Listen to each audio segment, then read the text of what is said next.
কিরম ভাবে মানুষে তরমুজে খায়, খোলাটা ছাড়াও নি, তরমুজটা ছোট করে পিস করে নিয়ে তার উপরে এটা কি কোথায় দিচ্ছ তুমি আমাকে? টেবিলে খেতে দিয়েছো তো, প্লেট কোথায়? বাড়িতে প্লেট নেই। আমার তো মা বল, আমার তো কাজের লোক তো বিকেলে আসবে না, যত বাসন পড়বে আমাকেই তো মাজতে হবে। ভাত খাবো তো ভাতটাও টেবিলের মধ্যে ছড়িয়ে দাও। টেবিলে দেবো কেন? সেটা কি সম্ভব? এই তলায় খোলা আছে বলে ধরে খাবি বলে।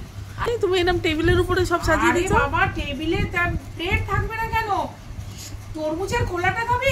এই তো ঘরের থেকে ঘরে তো খাবি। ভাত তরকারিটা এরকম টেবিলে দিয়ে দেবে কেন? ভাত তরকারি কেন কোনদিন টেবিলে দিয়েছি? আরে বাবা এটা খেতে গেলে কোনো অসুবিধা হয় না, ধরে খেয়ে খোলাটা ফেলে দিবি।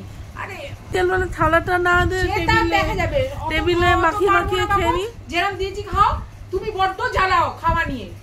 না না, মানুষের কিরম ভাবে দেয়, ছোট করে পিস করে ওটাকে কেটে। পারবো না, ক্ষমা করো মা আমাকে।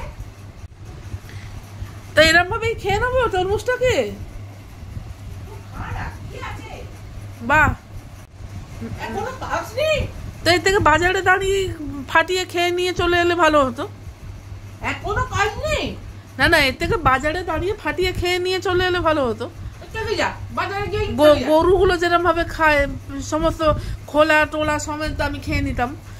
তুমি বাড়িতে মানুষ না না, বাড়িতে মানুষে আনে কি জন্য? পরিষ্কার ভাবে ধুয়ে প্লেটে করে। পরিষ্কার করে না ধুয়ে আমার সব জিনিস আনা ধোয়া আগে হয়, তারপর ফ্রিজে ওঠে। তো প্লেট দেবে না মানুষকে, ওয়াশ হয়।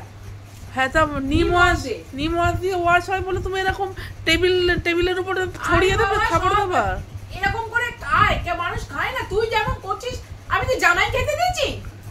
না না, একটা মানুষের সারাদিন পরে তাহলে বাজারে গিয়ে তরমুজটা দাঁড়িয়ে দাঁড়িয়ে খেয়ে নেবো। এবার থেকে তাই খেয়ে আসবি।